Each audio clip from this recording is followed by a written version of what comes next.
Olá, meu nome é Sabina Deveik, eu sou caçadora de tendências há 20 anos, futurista, coach ontológica, educadora e palestrante e instrutora da Escola Berge.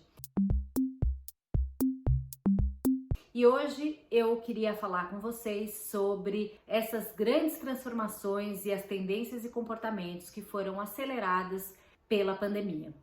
A pandemia trouxe inúmeras transformações, é como se a gente tivesse feito o download de 25 anos do futuro para o presente. Coisas que demorariam décadas para acontecer estão acontecendo num pequeno espaço de tempo. A gente está num momento de grandes transições, é como se a gente estivesse no meio da ponte. De um lado da ponte, nós temos os antigos valores, paradigmas, formas de consumir, de ser, de trabalhar, e do outro lado da ponte a gente tem todo um novo mundo, novos contextos e novos valores, e toda vez que a gente atravessa a ponte, não sabe o que tem do outro lado, a gente acessa uma emoção que é o medo, porque a gente não sabe o que vai acontecer. E a única certeza que nós temos é a certeza da mudança. A gente está mudando de uma economia que eu chamo de economia do olho, da visibilidade, do status, da ostentação, da marca, da comunicação persuasiva, do fazer individual e do individualismo,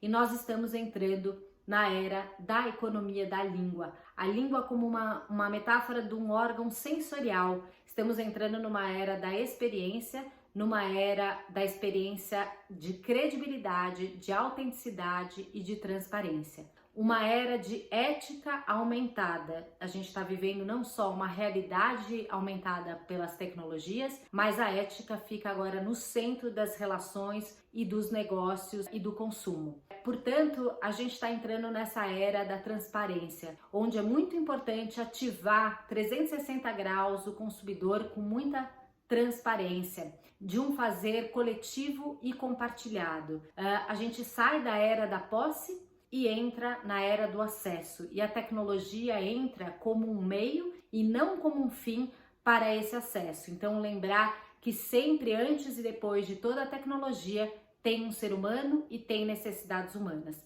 E quais são essas tendências e comportamentos que foram acelerados pela pandemia? Eu vou citar o primeiro deles, a sustentabilidade. Eu chamo de No Planet B, não temos planeta B. A nossa morada é essa, e a sustentabilidade tem sido falada há muitos anos, mas lá atrás ela era uma tendência de um grupo pequeno de pessoas que estava pensando à frente do seu tempo em termos ecológicos. A sustentabilidade, por uma série de contextos sociais, políticos, econômicos e ambientais, entrou agora como um novo paradigma, um novo mindset para todos os negócios, empreendedores, projetos, consumo, ou seja, a gente já está num déficit com o planeta e agora ficou cada vez mais importante o tema da sustentabilidade regenerativa.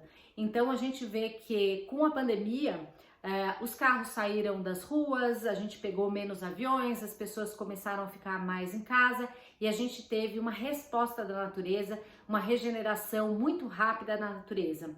Portanto, é um alerta do que a gente tem que fazer como seres humanos e como empresas também. As empresas agora vão funcionar como agentes ativos dessa transformação. E a gente tem vários casos nesse sentido, como por exemplo a Adidas, que fez uma parceria com uma ONG que chama Parley for the Oceans, que retira plástico dos oceanos e criou um tênis quase 100% reciclado com plástico dos oceanos. E estendeu essa ação para todas as suas linhas. A gente tem outras empresas fazendo várias ações, como por exemplo a Natura também, que é uma empresa brasileira que tem feito um compromisso com a regeneração do planeta para as próximas décadas. E esse vai ser um tema extremamente importante que vai impactar os próximos anos. A segunda tendência que eu destacaria é o phygital. Para sempre nós seremos físicos e virtuais, online e offline. O físico e o virtual se fundem, interagem, impactando as relações de consumo, marketing, a informação. A gente tem inúmeras tendências surgindo nesse sentido, como por exemplo, live streaming. A gente viu um boom de lives no começo da pandemia e agora a gente vê essa intersecção das lives com o comércio eletrônico, com o e-commerce, com entretenimento e comunidade. Isso tem sido uma forma de vendas muito usual na China e que está vindo para o resto dos países, também para o Brasil. E é uma forma, muitas vezes, de colocar o pequeno comerciante ou agricultor ou pequenos comércios em contato direto com o consumidor. As nossas casas viraram não só um espaço pessoal, mas um espaço público também. Então, a questão toda do home office, né, do trabalho remoto, então mesmo que tivermos a vacina, a gente não vai mais voltar ao que era antes. As tecnologias foram aceleradas, a gente está entrando numa economia do low touch, do menos contato. Então, obviamente, por medo do contágio, a gente está desenvolvendo todas as novas tecnologias que permitem o consumo sem o contato, como, por exemplo, reconhecimento facial, QR codes, realidades virtuais, realidades imersivas, que também estão entrando no universo do entretenimento, de shows, de eventos. Então, esse universo do físico e do digital vão ser acelerados nos próximos anos. A terceira tendência que eu queria destacar é a tendência do propósito social.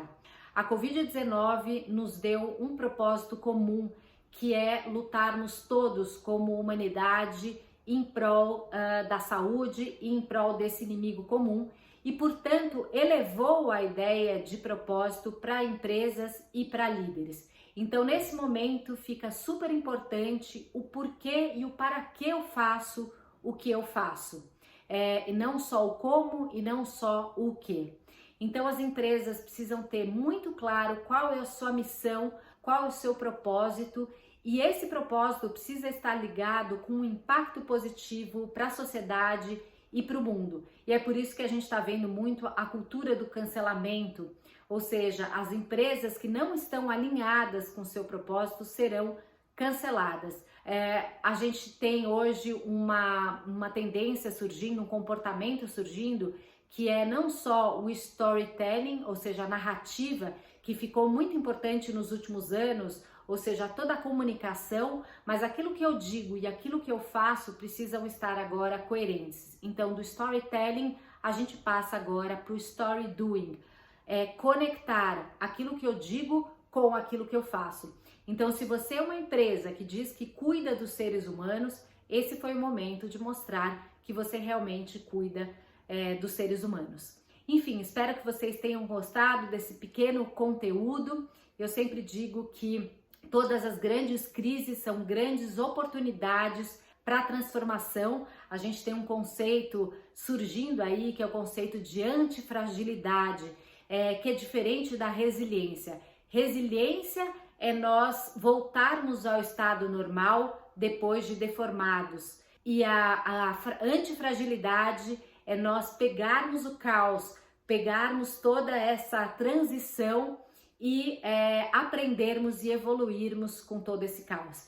Então, espero que todos nós possamos evoluir e com muita humanidade, obviamente usando a tecnologia como um meio para poder impactar um número cada vez maior de pessoas. Um abraço e até mais!